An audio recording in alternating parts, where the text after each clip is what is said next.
Free baseball, free baseball, free baseball. It was free in terms of cost, but not free in terms of stress as the Wolfpack get it done against Duke in the first game of the ACC tournament. Stick around while we talk about all that and more on today's episode of Locked On Wolfpack.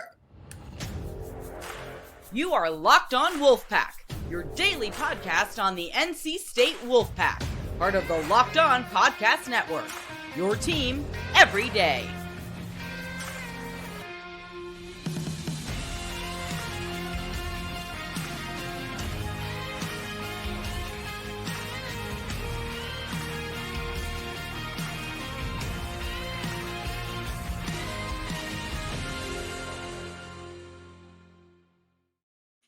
Hey there, everybody. I'm Kenton Gibbs with my main man, Grayson Boone, and we have some ACC baseball to cover in this tournament. The Wolfpack sneak by with a win, and we're going to get into it. But before we do, I've got to talk to you all about Birddogs. Folks, it is very simple. Go to birddogs.com/lockedoncollege, and when you enter the promo code LOCKEDONCollege, they'll throw you in a free custom Birddogs Yeti style tumbler with every order. So go ahead and get that done. Now, Grayson, you know, when we think about this team and how it's been all year, it's been up, it's been down, it's been hot, it's been cold, it's been all over the place.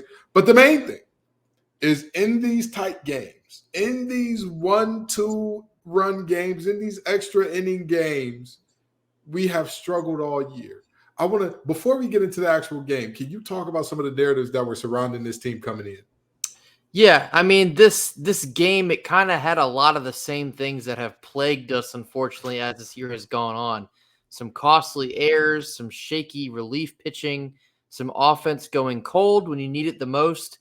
It had all of that, and the funny thing is, we were still able to pull out a win. I talked about this, I guess it was a couple weeks ago now. The first game in the series that we played on the road in Chapel Hill, this game against Duke in the first round of the ACC tournament felt a lot like that one. We got an early lead and then we went stagnant, and you could just feel the other team, this time it was Duke, begin to chip away and chip away and chip away. And you felt like a slow death was coming. In Chapel Hill, that's how it played out. But Tuesday night in Durham, we're able to pull out a crucial extra inning win that was very much a do or die situation. And Kenton, we talked a little bit about this on yesterday's episode in that, you know, NC State's chances to make the big dance, the NCAA tournament, really hinged on more than likely making it past the pool play stage of the ACC tournament. And, you know, I felt before this tournament started, we probably had to make it to the final, if not win the whole thing. I did find it interesting to see on Tuesday afternoon that D1 baseball actually had NC State in the field as the 64th team in the field. That came a little bit as a shock to me. You know, if they took the tournament teams today, I don't think NC State would be in there. I think we've just left too much in question, too much up in the air. And as we all know, that usually does not fare well for teams of the Wolfpack. And so this game against Duke, it was do or die, especially because Miami is the 4 seed, Duke's the 5 seed, NC State is the 9 seed, which means if we come out and lose to Duke, our game on Thursday then becomes completely irrelevant. That would effectively eliminate us from pool play contention. So this was do or die. This was win or go home, you know, I guess hypothetically, but I think literally. And so, you know, touching back a little bit more on these D1 baseball guys, Aaron Fitt, who's one of the main writers, he kind of had a brief clip from a podcast. He said, quote, "I've just been not able to quit these guys this year. I expect them to make some noise," unquote. D1 baseball's Mike Rooney, they kind of had their whole staff pick the winners of the major conferences. Mike Rooney was one of the only, in fact, the only writer to even give us a shot. He picked NC State to win the ACC tournament. So, I mean, you have these national writers kind of still seeing some life in this team, which was nice to hear. It's kind of uplifting. as we do have a daunting task ahead of us here. But it was literally do or die, and we managed to get it done on Tuesday evening in extras. Free baseball, we were able to get it done nonetheless. I hate to say this. I hate to draw this comparison, but if we get out of here, if we get a win on Thursday, wouldn't we very likely be playing the number one team in the nation in the next round after that? Because D and A match up, right? It's D versus A and B versus C in the semifinal round, right? Let me take just a couple seconds to pull this up. I think you are right, but my brain hasn't even allowed it to go that far because I'm just focused on these pool play games. Yes, you are correct. The winner of Pool D will play the winner of Pool A in the semifinals. So you can't really assume, you know what they say about assuming things, but that will more than likely be Wake Forest if I had to put money on it. But yeah, first things first now. We beat Duke. We're on to Miami.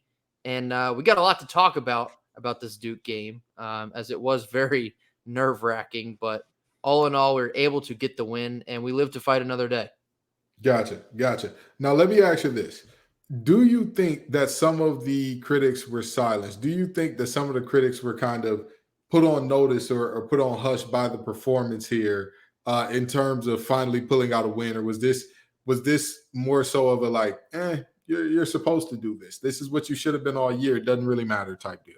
It's funny you mentioned this. I think in the second segment, I'm going to go on a little bit of a rant about this exactly, because I think the national critics, I think they were kind of expecting us to win this game.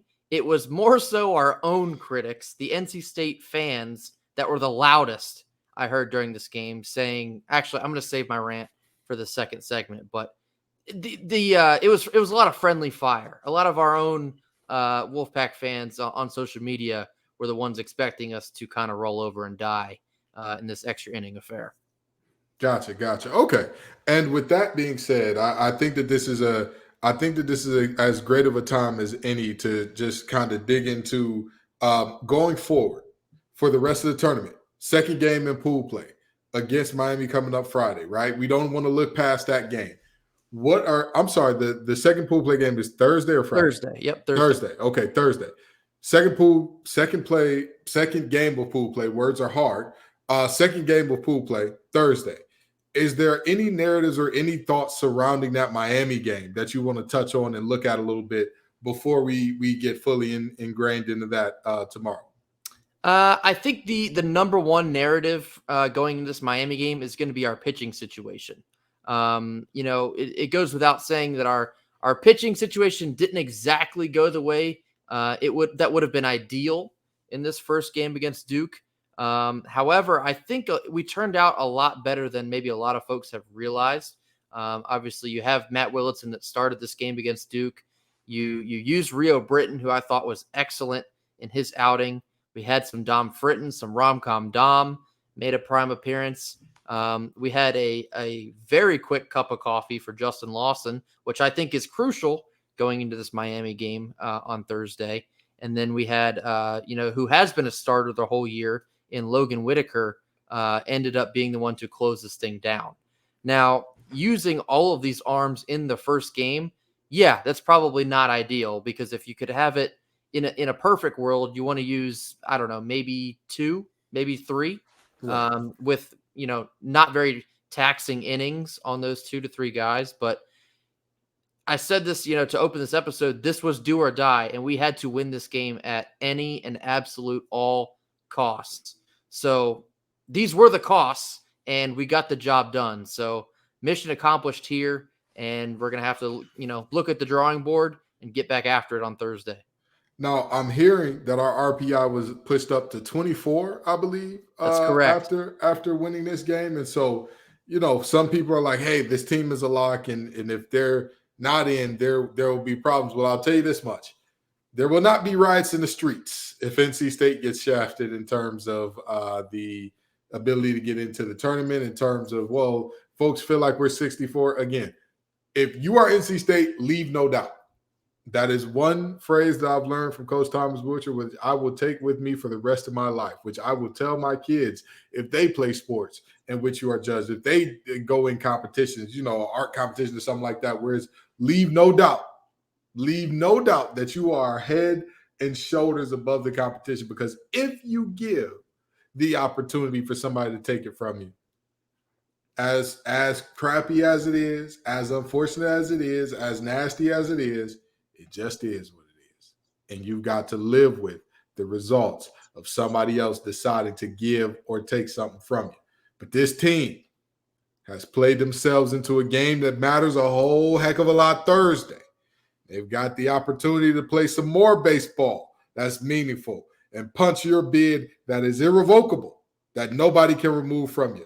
This first game of pool play win works in their favor, gets them there in a very meaningful way, and this team is looking good enough to get where they got to go. And speaking of looking good, I've got to talk to y'all about Birddogs. Folks, it is very simple. If you want to look better and feel great, you've got to wear Birddogs. Let me tell you, these things they fit wonderfully, they're comfortable, and they're versatile. Trust me, I wore some the other day while working out, and I thought to myself, man, I don't really need leggings like I normally do, because they already have the stuff underneath to hold you the way that you need to be held while you're working out. So trust me, go ahead and get yourself some Birddogs. This is very, very simple.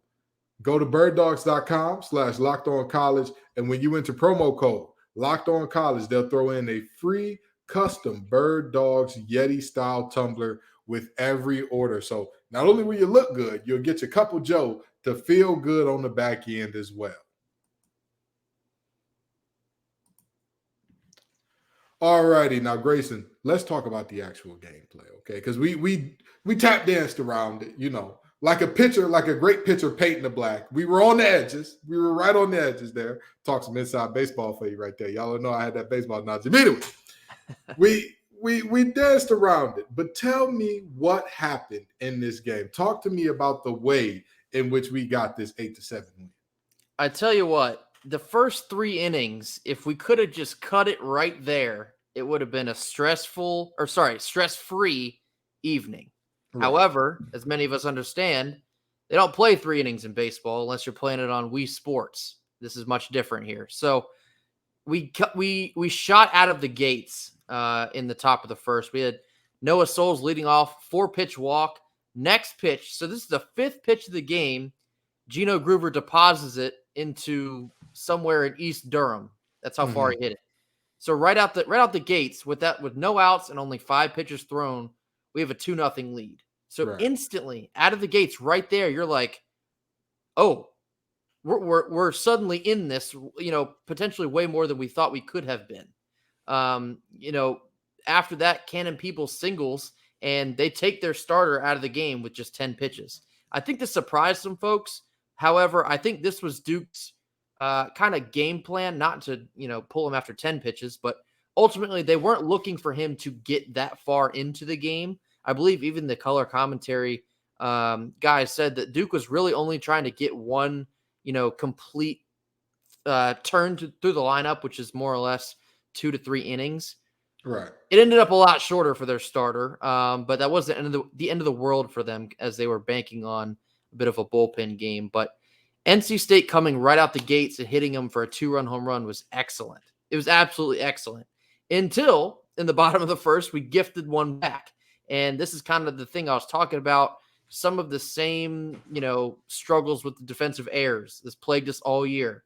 It reared its ugly head, not just this instance in the first inning, but a couple more times in the game. And there's several instances where it could have sunk us, but we were able to, I guess, overcome with a bit more offense. So after the first inning, it was a score of 2-1, but we continued to take advantage of what Duke was giving us. In the second inning, we had another leadoff walk.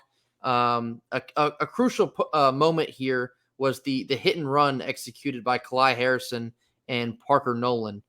This was in the top of the second inning. Nolan was moving. Nolan was moving and grooving now. Put him down. I promise you, nobody had to say unhitch the wagon to him when he took off there. When he that's when right. he got moving, it was like, hey, this is Speedy Gonzalez. He was screaming rapidamente around every single base. Around every single base. But proceed. He was getting to where he needed to go. Absolutely. So yes, Parker Nolan was he was on the move on the pitch. For folks that are not familiar with a hit and run, basically the idea is to either A, give your runner on first base a head start, which is exactly what we had in this particular scenario, or B, to try and avoid hitting into a double play. So for this scenario, we gave Parker Nolan a head start. That is with Kalai Harrison doubling into the right center field gap. And, like we mentioned, with a runner on first with the speed of Parker Nolan, that's about all she wrote. He's going to score virtually 10 out of 10 times. So that was a perfect execution of small ball there from Elliott Avent. Gino Groover followed that up with another RBI single up the middle to push the lead to 4-1. So as I mentioned, we're taking advantage of what Duke was giving us. And that's exactly the way we needed this game to go in the early innings. I believe I even tweeted, with Duke planning on a bullpen game and using, a bevity of pitchers for a short amount of time, the idea is to cog their mechanism. You got to have long, extended at-bats and that result in base hits, rounding the bases, patient at-bats with walks. And we were doing all of this in the first 3 innings. So we ended up ballooning our score to a score, that was horribly worded, to 7-1. Right. And that is kind of where it went stale for the NC State offense.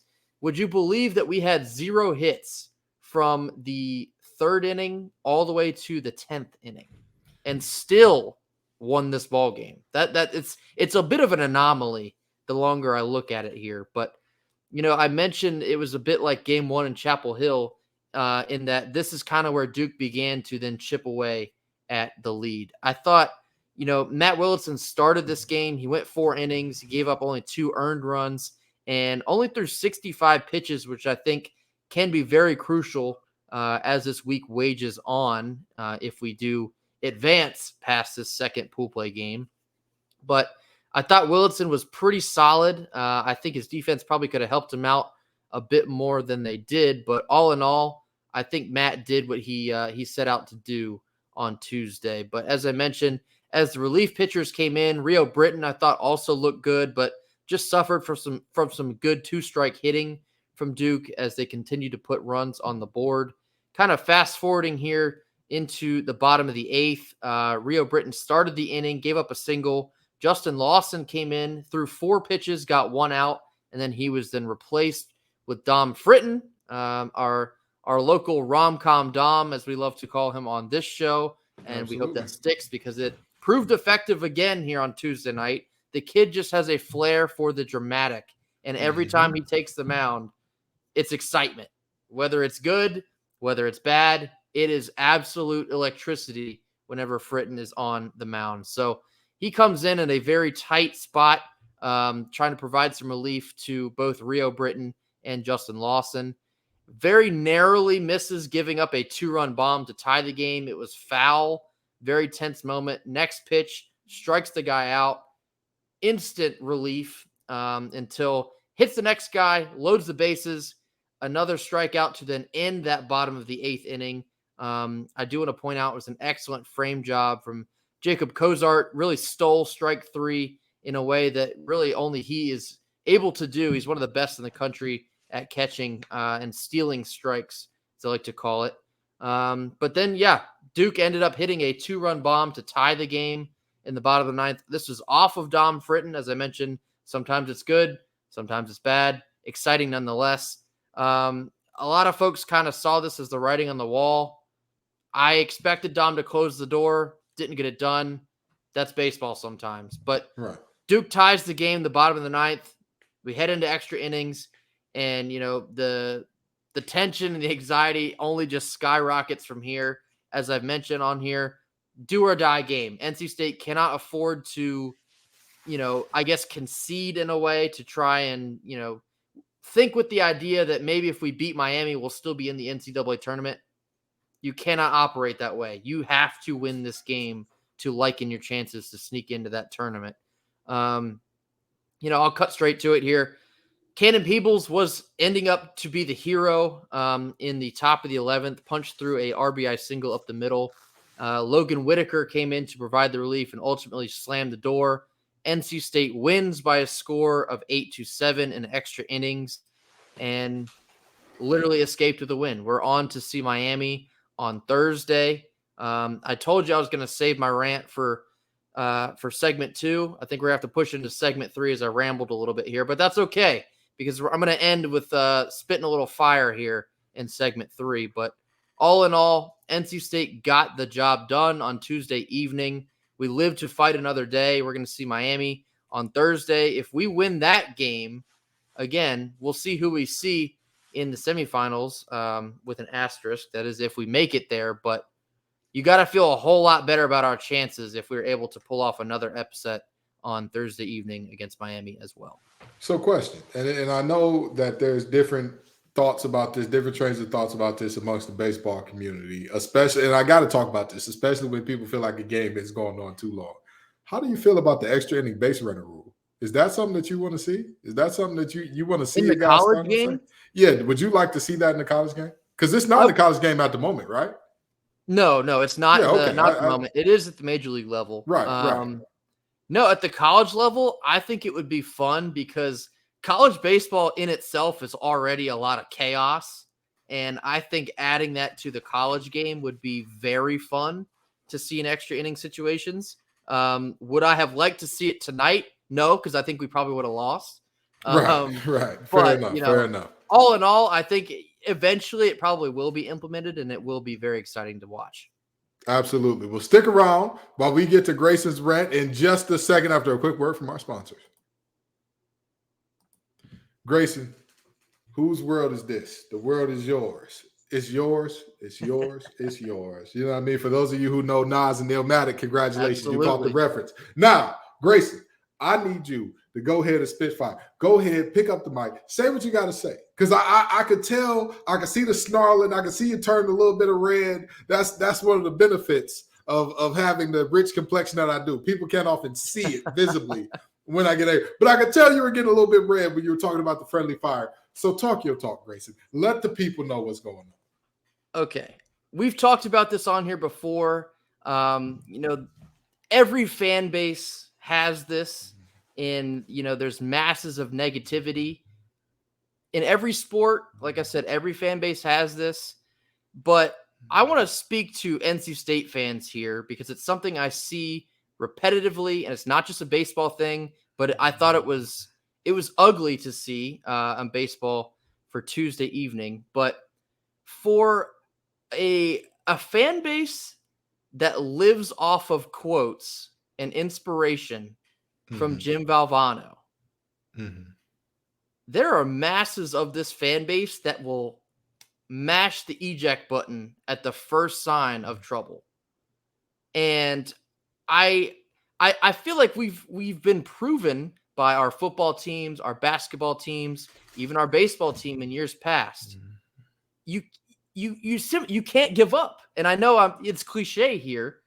You can't give up. You cannot ever give up. I saw some people saying the season should just go ahead and end because we suck and we can't get the fundamentals right. It's the same story with this team. We deserve to lose, yada, yada, yada. Listen, do you think that anyone on this team would have rather just punted tonight, say, we gave it our best shot, didn't go the way we wanted it to go. Maybe we still make it in the tournament. I guess we'll just have to wait and see. Like, what are we talking about here? There's simply no way you can sit back and concede this game and just hope that you make it into the NCAA tournament. I thought, our team last year, I hate to keep bringing it up, our team last year had a better resume than we currently do, and they did not get in the tournament.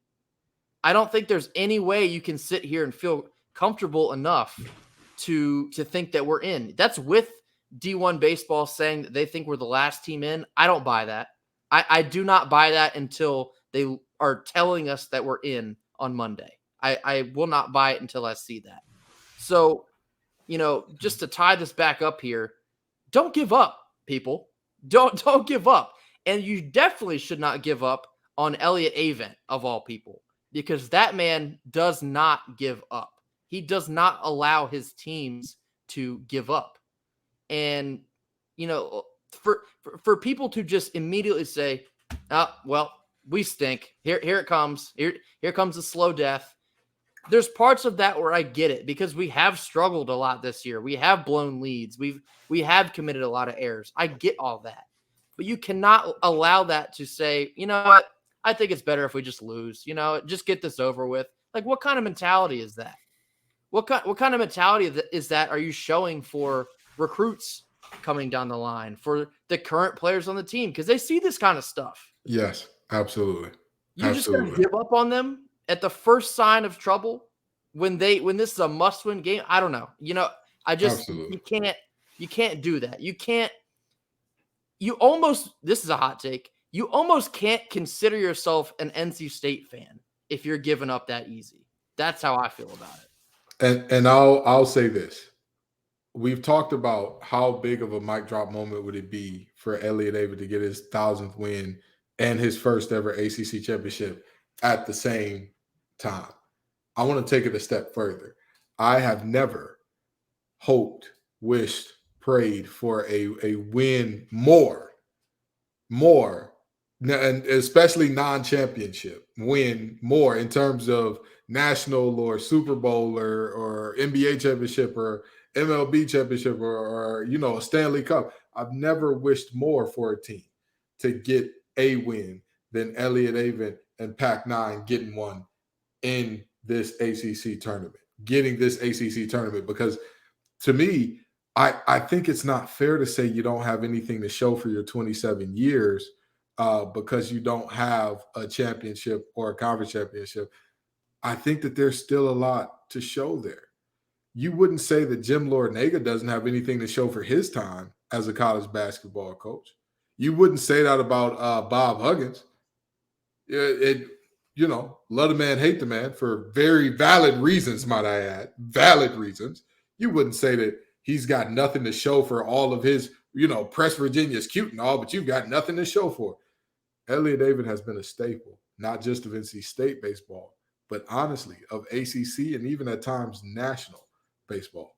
And so for him to get the 1,000th and the ACC championship all at once, who we?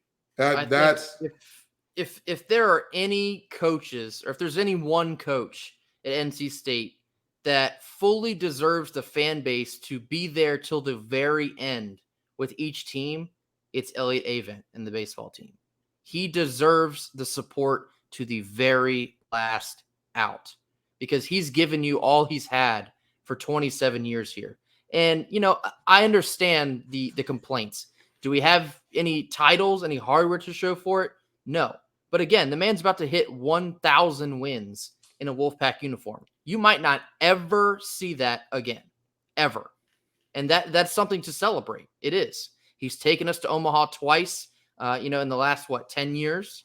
Mm-hmm. That's something to celebrate. Of course, we saw that playing out differently. I understand that. But if there's anyone that deserves this fan base to stick in it, it's Elliott Avent. Absolutely. Absolutely. Well, I'm going to let that be the final word on this thing.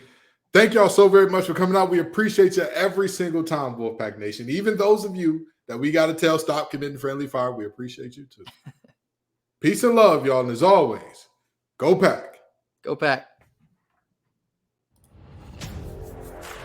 You are Locked On Wolfpack, your daily podcast on the NC State Wolfpack, part of the Locked On Podcast Network, your team every day.